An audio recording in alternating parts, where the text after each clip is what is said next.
البتہ یہ جیسا کہ میں نے عرض کیا اس کی ایک اعتقادی پوزیشن بھی ہے. مثلاً یہ کہ جس وقت حضور صلی اللہ علیہ وسلم نے کام کیا ہے، اپنی دعوت کا آغاز کیا ہے، تو بت پرستی ہو رہی تھی. یہ نہیں تھا کہ وہ اللہ کو مانتے نہیں تھے، اللہ کو مانتے بھی تھے، اور ٹاپ پر جا کر وہ یہ بھی کہتے تھے کہ ایک ہی اللہ ہے. اللہ کے نیچے ہے یہ سبارڈینیٹ خدا ہیں، چھوٹے خدا ہیں. اللہ تو ایک ہی ہے، آلہہ ہیں نیچے.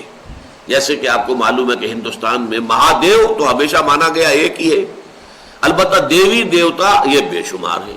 مہادیو وہ تو ایک ہی ہے. اسی طرح رومن اور گریک مائتھولوجیز میں گاڈ جب بڑے جی سے لکھتے ہیں گاڈ تو وہ ایک ہی ہے، اومنی پوٹنٹ، اومنیشینٹ، اومنی پریزنٹ، علی کل شیء قدیر، بکل شیء علیم، ہوا معکم اینما کنتم. ان تمام چیزوں کے اعتبار سے نوٹ کیجئے کہ بعد جی سے لکھے جانے والا گاڈ تو ایک ہے. البتہ یہ کہ اس کے نیچے گاڈز اینڈ گاڈیسز کی فوج ہے کہ جو انہوں نے تصنیف کی ہوئی تھی.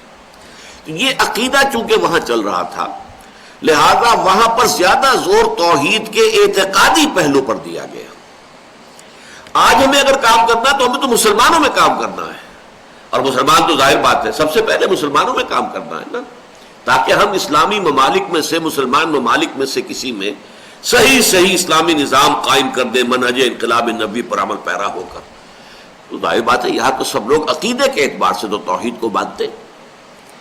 ہاں ان کے ہاں توحید کی تشریح میں جا کر کچھ اختلافات ہو جاتے ہیں، بڑی بڑی باریک بحثیں ہو جاتی ہیں. کوئی شفاعت کا معاملہ ہے، کوئی فوت شدہ لوگ جو ہیں ان کا کیا معاملہ ہے، عالم برزخ کی کیا کیفیت ہے، اس میں کچھ اختلافات ہو جائیں گے، ورنہ توحید کو تو مانتے ہیں. تو در حقیقت اس وقت چونکہ باقاعدہ بت پرستی ہو رہی تھی، لہذا جو زیادہ زور تھا وہ توحید کے اعتقادی پہلو کی طرف تھا. اور ویسے وہاں نظام کوئی تھا ہی نہیں، کوئی مرکزی نظام نہیں تھا. جزیرہ نما عرب میں کوئی امپرر نہیں تھا، کوئی بادشاہ نہیں تھا، کوئی اسٹینڈنگ آرمیز نہیں تھی، کوئی سینٹرل گورنمنٹ نہیں تھی، کچھ بھی نہیں تھا. ہاں مکے کے اندر چھوٹی سی شہری ریاست تھی، اس لیے کہ جو قریش کا قبیلہ ہے وہ لوگ بیٹھ کر دارالندوہ ان کی چھوٹی سی پارلیمنٹ تھی، مشورے کرتے تھے، فیصلے کرتے تھے. لیکن عرب میں بحیثیت مجموعی کوئی حکومت اور کوئی نظام تھا ہی نہیں. خاموشی ہے زباں میری، تو یہ جس طریقے سے کہا جاتا ہے وہ اس طریقے سے یوں سمجھیے کہ بے زبانی ہے زباں میری، خاموشی گفتگو ہے، بے زبانی ہے زباں میری. تو وہاں پر بے نظامی ہی کا نظام تھا.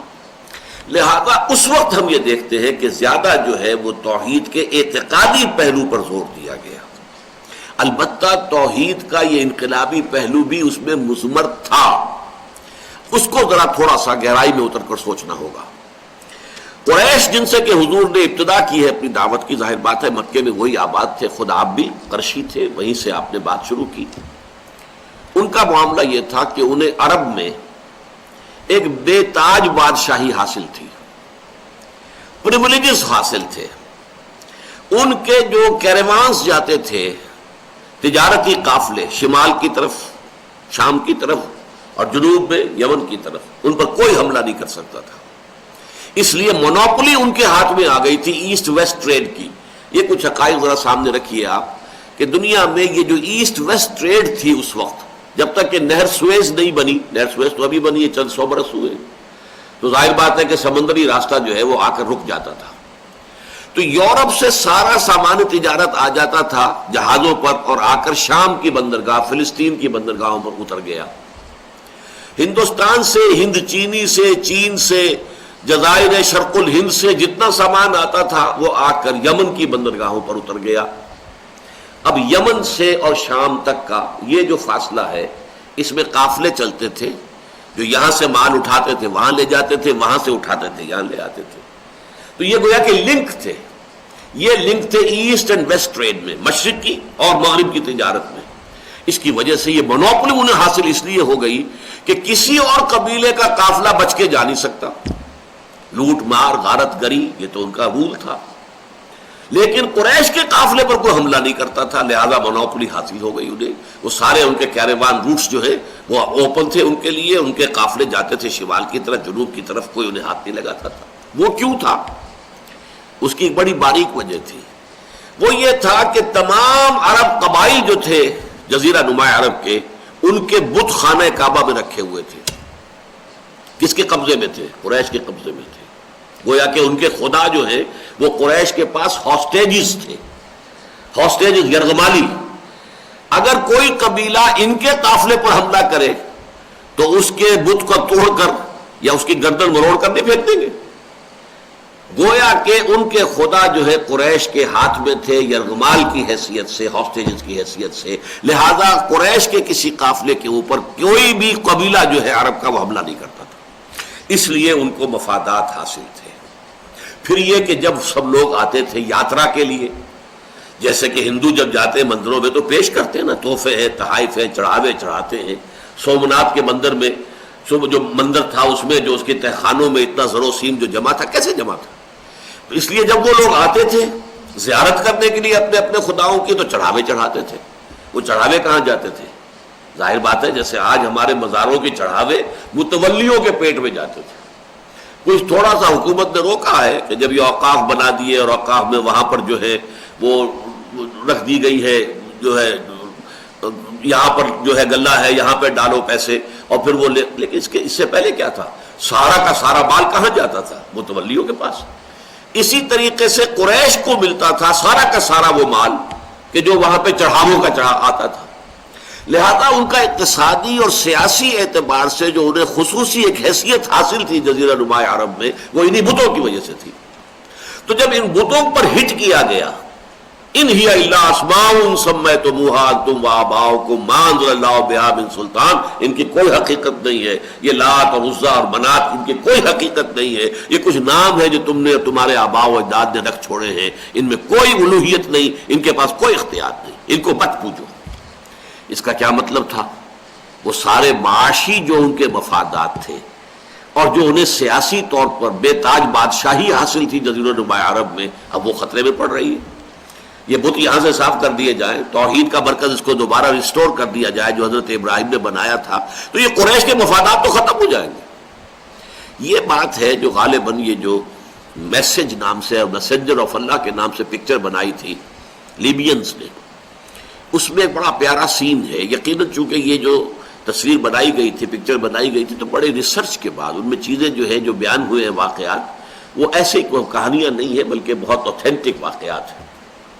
اس میں ایک واقعہ میں نے دیکھا، اگرچہ کہیں میں نے کسی کتاب میں نہیں پڑھا ہے اس کو، اور وہ یہ ہے کہ حضور کے جو ایمان لانے والے نوجوانوں میں جو شیلے تھے، ان میں سے ایک جو شیلا نوجوان صحابی وہ پہنچ گیا دارالندوہ میں، جہاں یہ قریش کے تمام سردار بیٹھے ہوئے تھے. وہاں پہ ابو جہل بھی ہے، ابو سفیان بھی ہے، سب کے سب، ولید بن مغیرہ بھی بیٹھا ہے، سب. اس نے جا کر وہاں پر توحید کی دعوت دی کہ یہ تمام بت جو ہیں اور یہ تمام معبود جو ہیں یہ سب باطل، ان کی کوئی حقیقت نہیں. اس پر ایک سردار نے، جہاں تک میرا گمان ہے ابو سفیان نے، اس کا جملہ مجھے بہت پسند ہے، بہت پیاری بات کہی. Young man, these gods are not only our worship, they are also our revenue.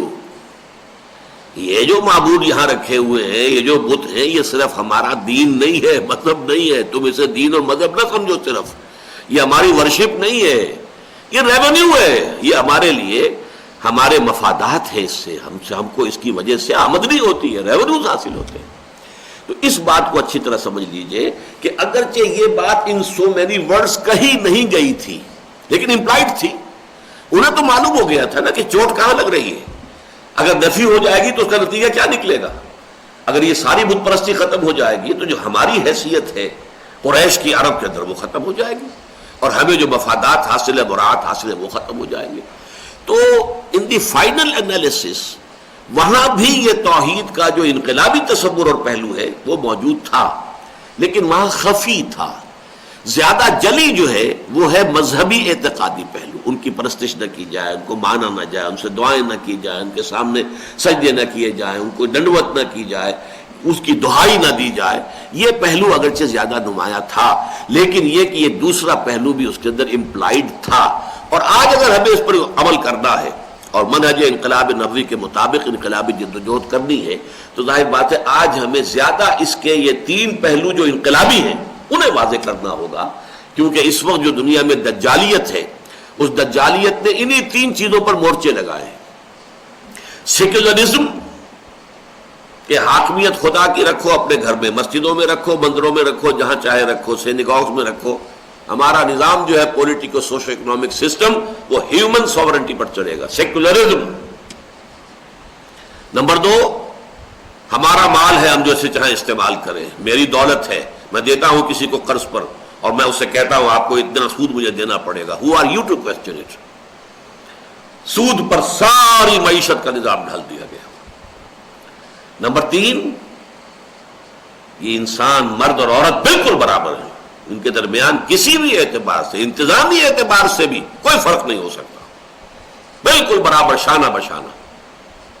یہ 3 ہیں در حقیقت دجالیت، یا یوں سمجھیے کہ اس وقت شیطنت، شیطان کے جو 3 وار ہیں کاری جو آج نوع انسانی پر ہو گئے ہیں. ان تینوں کا توڑ کریں گے ہم تو ایک اسلامی انقلاب کی جو ہے داغ بیل پڑے گی. اور اس کے لیے ضروری ہے کہ عقیدہ توحید یا اصول توحید یا نظریہ توحید کے ان انقلابی کرولریز کو نمایاں کیا